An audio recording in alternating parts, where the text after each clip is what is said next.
Welcome in फार्मापीडिया classes. हम अपने pharmacology का लेक्चर नंबर 22 पढ़ रहे थे। टॉपिक का नाम था पार्किंसन डिजीज। इसके ऊपर पार्ट 1 आ चुका है। आज हम पार्ट 2 पढ़ेंगे। पार्ट फर्स्ट के अंदर हमने पार्किंसोनिज्म के ऊपर पहले इंट्रोडक्शन देखा था, फिर हमने सिम्टम्स देखे थे पार्किंसोनिज्म के, फिर हमने डोपामिन का पाथवे देखा था और फिर डोपामिन किस तरह से बनता है और किस तरह से वो डिग्रेड होता है दो एंजाइम की वजह से। तो ये सब चीज़ें अभी हमने देखी थी। आज हम जो एंटी पार्किंसोनिज्म का क्लासिफिकेशन है, जो लास्ट वीडियो में मैं बता चुका हूँ, आज हम 1 बाय 1 करके सारी ड्रग के बारे में अच्छे से पढ़ेंगे। अपनी जो पहली क्लास है एंटी पार्किंसोनिज्म के अंदर, वो है डोपामिन प्रिकर्सर।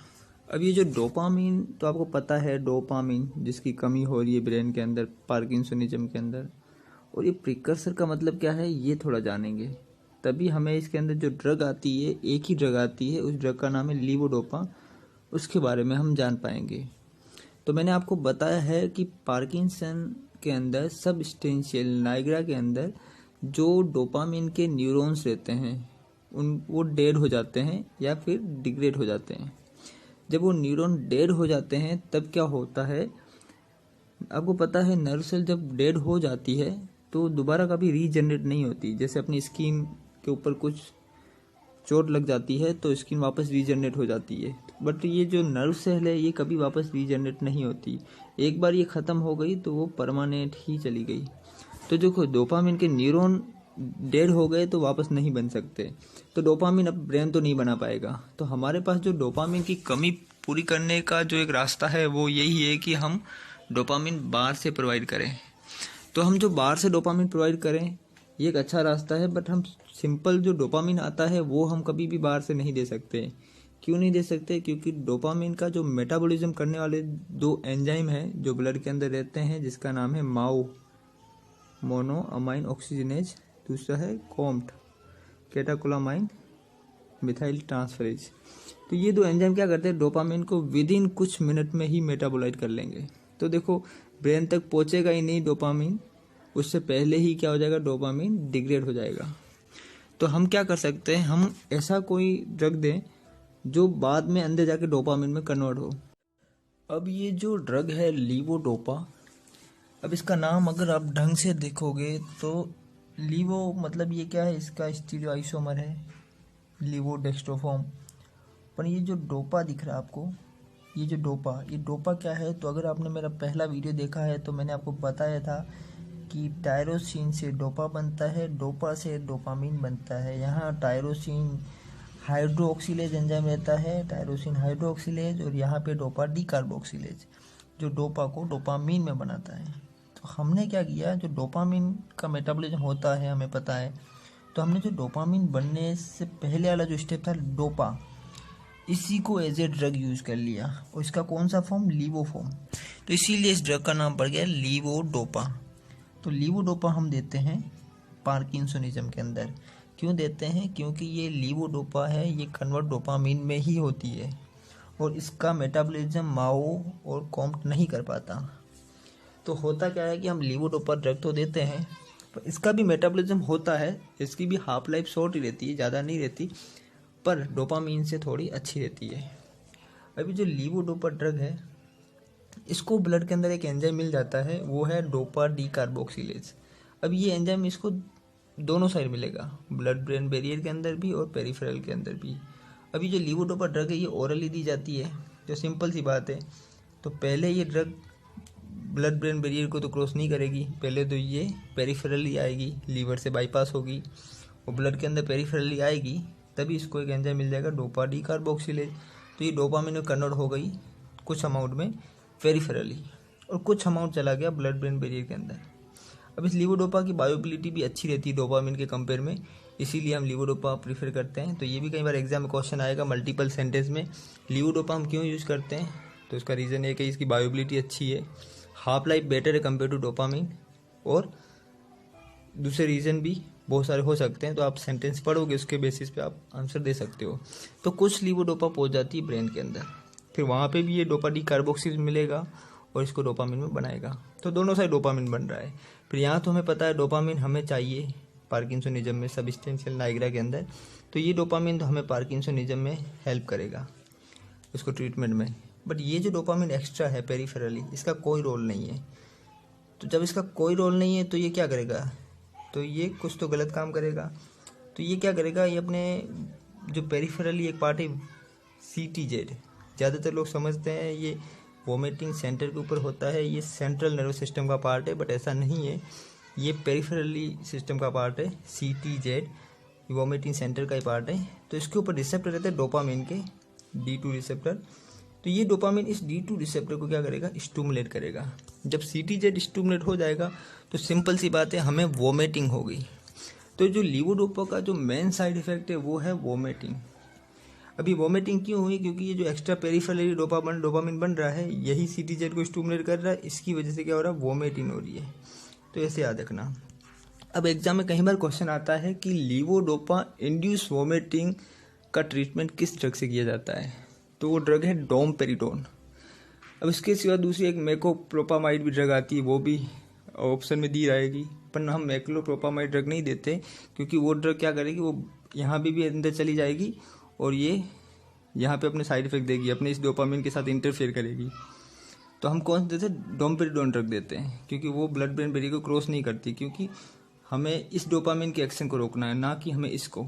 तो इसीलिए याद रखना, हम क्या देते हैं, हम देते हैं डोमपेरिडोन, लीवोडोपा इंड्यूस वोमिटिंग को ट्रीट करने के लिए। एक अपने पास एक और ड्रग है जिसका नाम है कार्बिडोपा। तो ये इस लीवोडोपा की खास फ्रेंड है, दोनों को साथ में दिया जाता है। क्यों दिया जाता है वो भी देखेंगे। तो देखो, सपोज करो लीवोडोपा अगर 100 mg देते हैं तो अंदर 50 mg जाती है और 50 mg कन्वर्ट हो जाती है बाहरी डोपामिन में। ये एग्जाम्पल जस्ट। तो हम चाहते हैं कि जो अंदर हम 100 दे रहे हैं mg और 50 mg अंदर जा रही है, तो हम चाहते हैं इसकी बायोबिलिटी इंक्रीज की जाए। तो इसकी बायोबिलिटी इंक्रीज क्यों नहीं हो रही, क्योंकि ये पहले ही डोपा डी कार्बोक्सिलेज इसको डोपामिन में कन्वर्ट कर रहा है।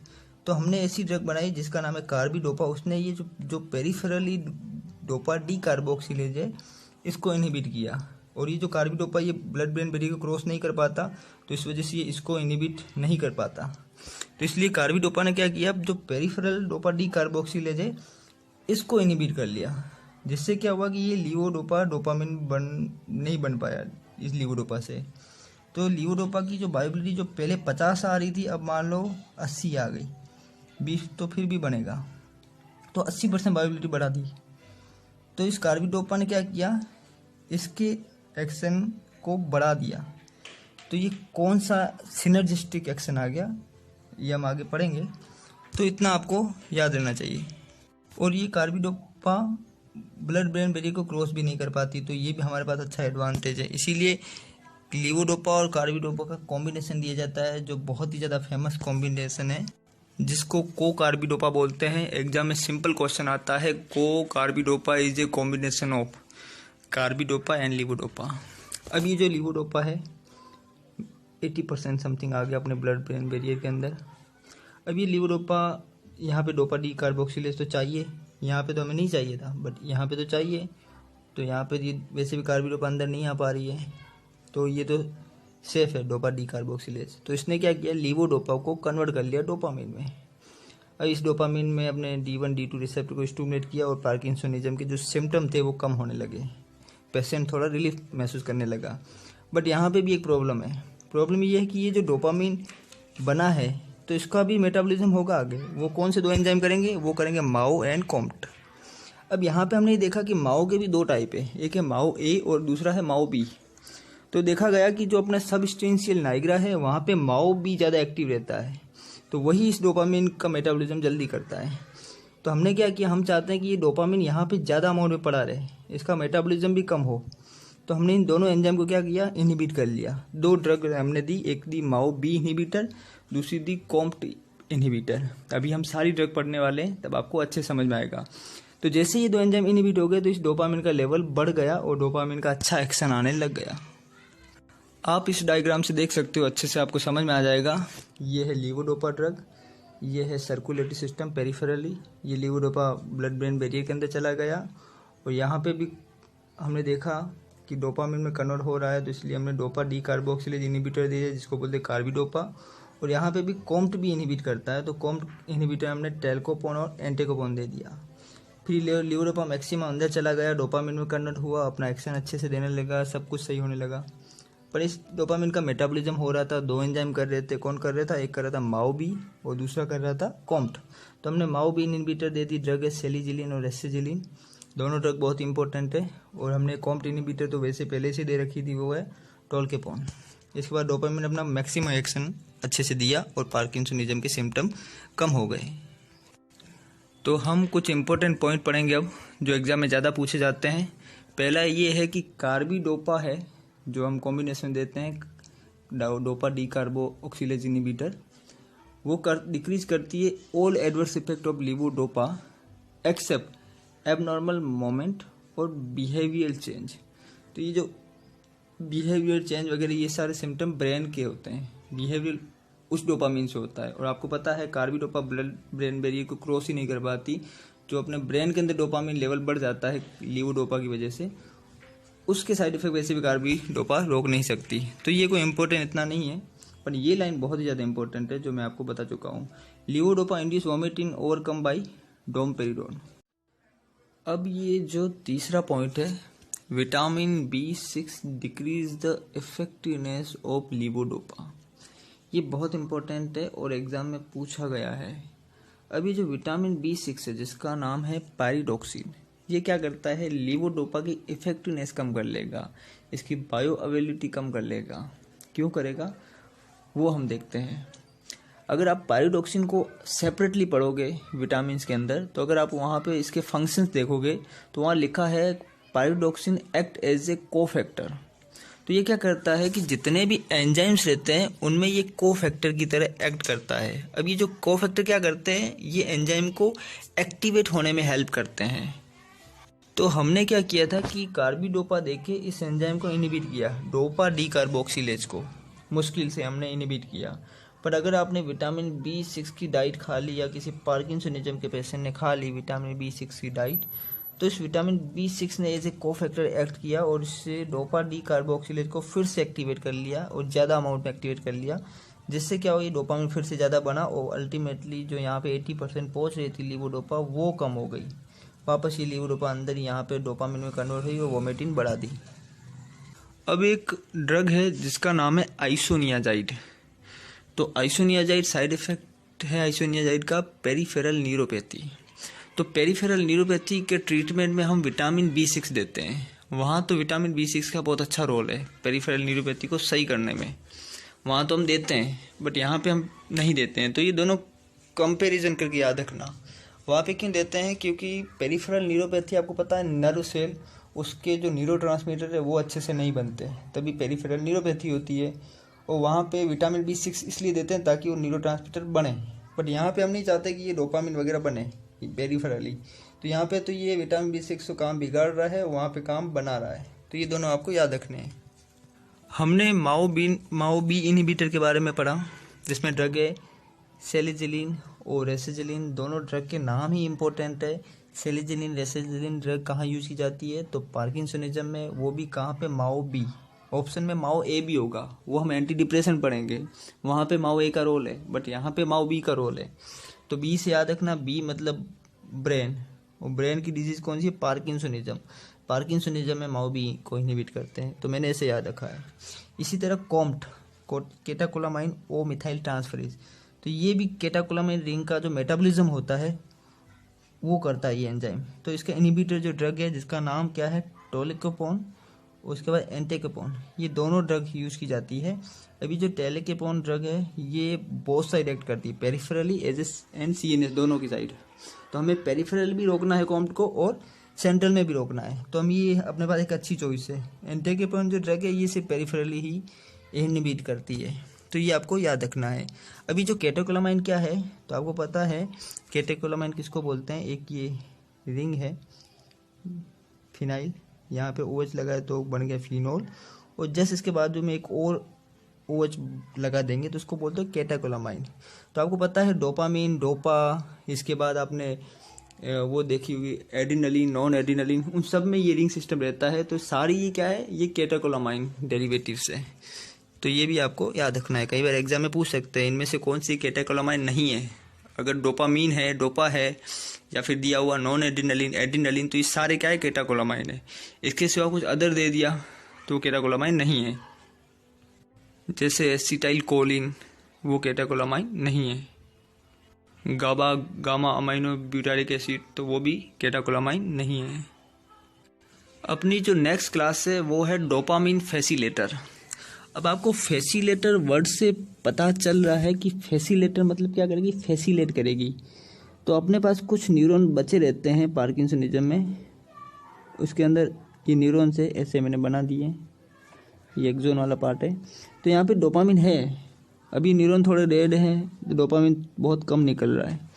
तो हम चाह रहे हैं कि ये जो न्यूरॉन जिनके अंदर थोड़ा सा डोपामिन है, ये भी एक अच्छी तरीके से निकले।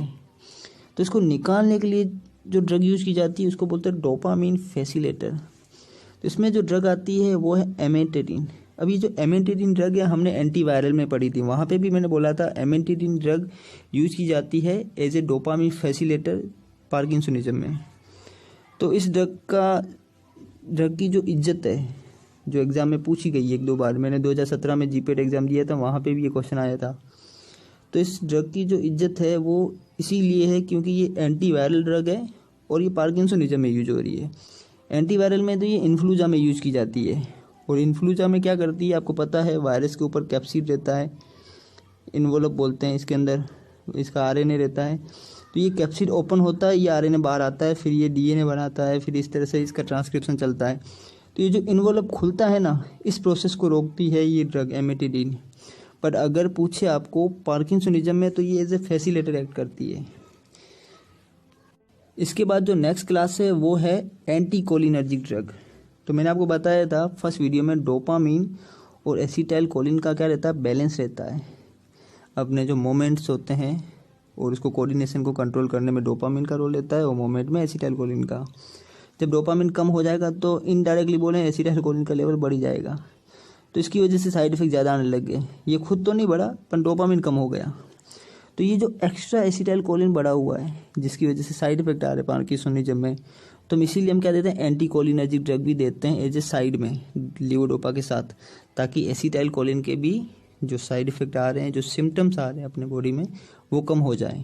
तो इसमें हम ड्रग देते हैं बेंजोक्सोल, बिप्रीडिन है, प्रोसाइक्लिडिन है। ये जो ड्रग है बेंजोक्सोल, इसी का नाम कुछ डाइफिनाइल फेनिडाइल ऐसा कुछ ड्रग का नाम है, जो मैंने अब क्लासिफिकेशन बताया था आपको। अब ये ड्रग ऑफ चॉइस कहाँ पे, एंटीकोलिनर्जिक ड्रग। तो ये ड्रग ऑफ चॉइस है, ये रेड लाइन बहुत इंपॉर्टेंट है। ये ड्रग ऑफ चॉइस कहाँ पे, एंटीकोलिनर्जिक ड्रग, तो ये ड्रग इंड्यूस पार्किंसनिज्म है। अभी ड्रग इंड्यूस पार्किंसनिज्म क्या है, तो अगर आप एंटीसाइकोटिक ड्रग पढ़ोगे, या मैं अभी वीडियो डालूंगा इसके बाद, तो एंटीसाइकोटिक ड्रग का साइड इफेक्ट रहता है वो रहता है पार्किंसनिज्म। क्यों रहता है, क्योंकि वहाँ डोपामिन जो साइकेट्रिक पर्सन रहते हैं उनमें डोपामिन का लेवल बढ़ जाता है, तो इसीलिए हम डोपामिन इनहिबिटर ड्रग देते हैं। तो वहाँ डोपामिन को इनहिबिट करना है, पर होता क्या है, डोपामिन ज़्यादा इनहिबिट हो जाता है तो क्या हो जाता है, पार्किंसनिज्म हो जाता है। तो मतलब किसी अदर ड्रग की वजह से पार्किंसनिज्म हुआ, ये डोपामिन न्यूरॉन के डिग्रेड होने की वजह से नहीं हुआ। हमने क्या किया, डोपामिन बन रहा था ब्रेन में पर उसके रिसेप्टर को ब्लॉक किया, उस वजह से पार्किंसनिज्म हुआ, जिसको बोलते हैं ड्रग इंड्यूस पार्किंसनिज्म। तो उसके ट्रीटमेंट के लिए एंटीकोलिनर्जिक ड्रग यूज की जाती है, और ये एग्जाम में पूछा गया है। अब नीचे मैंने एक लाइन लिखी है, वो है कि apomorphine can be use on off period off for temporarily. अब ये ऑन ऑफ पीरियड क्या रहता है, आपको पता है पार्किंसनिज्म लॉन्ग टर्म डिजीज है, इसका परमानेंट कोई इलाज नहीं है, सिम्टोमेटिक रिलीफ देते हैं हम ड्रग के थ्रू। तो अगर कोई इंसान लीवोडोपा 1-2 साल कंटिन्यू लेगा तो पक जाता है ना, तो इसलिए हम कुछ टाइम के लिए लीवोडोपा को रोक देते हैं और हम दूसरी ड्रग चालू करते हैं, वो है एपोमॉर्फिन। तो ये ऑन ऑफ फिनोमिना में ड्रग यूज की जाती है। अब अपनी लास्ट क्लास है वो है डोपामिन एगोनिस्ट। नाम से पता चल रहा है कि ये डोपामिन तो नहीं है, पर ये डोपामिन की तरह एक्शन देती है, इसीलिए डोपामिन एगोनिस्ट है। तो डोपामिन के जो रिसेप्टर रहते हैं D1 D2 रिसेप्टर, तो ये ड्रग क्या करेगी, डायरेक्टली जाके इन दोनों रिसेप्टर को क्या करेगी, स्टिमुलेट कर लेगी। तो इसीलिए हम बोलते हैं डोपामिन एगोनिस्ट। डोपामिन नहीं है पर डोपामिन के रिसेप्टर को करती है स्टिमुलेट, तो ये एक्टिवेट करती है D2 रिसेप्टर को। इसमें 2 क्लास है, एक है एर्गोट डेरिवेटिव जिसमें ड्रग आती है ब्रोमोक्रिप्टिन और परगोलाइट। दूसरी है नॉन एर्गोट डेरिवेटिव जिसमें पैरामीप्रेक्सोल, रोपिनिरोल ड्रग आती है जो लॉन्गेस्ट एक्टिंग रहती है। तो एग्जाम में इतना ही क्वेश्चन आएगा कि डोपामिन एगोनिस्ट कौन सी है, तो ब्रोमोक्रिप्टिन है, परगोलाइट है जो एर्गोट डेरिवेटिव है, और दूसरी नॉन एर्गोट में ये 2 ड्रग हैं जिनके नाम आपको याद रखने हैं। इसके बाद यहाँ पे ये जो लाइन है ये इंपॉर्टेंट है और ये एग्जाम में पूछा गया है, unwanted milk secretion decrease by bromocriptine. अब इसका मतलब क्या हुआ, तो बहुत सारी जो प्रेग्नेंट वुमेन रहती है जिनका बेबी एक्सपायर हो जाता है, फिर भी उनके ब्रेस्ट के अंदर मिल्क बनता रहता है जो अनवांटेड है। अब बेबी तो रहा नहीं तो ये मिल्क बनना ही नहीं चाहिए। अब ये मिल्क ज़्यादा बनेगा तो ब्रेस्ट में पेन होने लग जाता है, तो ब्रेस्ट के अंदर मिल्क ना सिक्रेशन हो मिल्क का, इसीलिए हम ड्रग देते हैं ब्रोमोक्रिप्टिन। अब ब्रोमोक्रिप्टिन क्या करता है, ये D2 रिसेप्टर को स्टिमुलेट करता है। जब भी D2 रिसेप्टर या डोपामिन कभी भी D2 रिसेप्टर को स्टिमुलेट करेगा तो एक हार्मोन का नाम है प्रोलैक्टिन, तो उस प्रोलैक्टिन हार्मोन का रोल रहता है मिल्क सिक्रेशन में। तो प्रोलैक्टिन का लेवल कम कर लेगा ये ब्रोमोक्रिप्टिन ड्रग, जिससे क्या होगा, मिल्क सिक्रेशन रुक जाएगा। तो ये आपको याद रखना है। फाइनली हमने पार्किंसनिज्म कंप्लीट कर लिया है। इससे बाद क्वेश्चन बहुत ही कम आते हैं, तो आप पढ़ो और MCQ करो और मेरे वीडियो को शेयर करो, सब्सक्राइब करो। Thank you.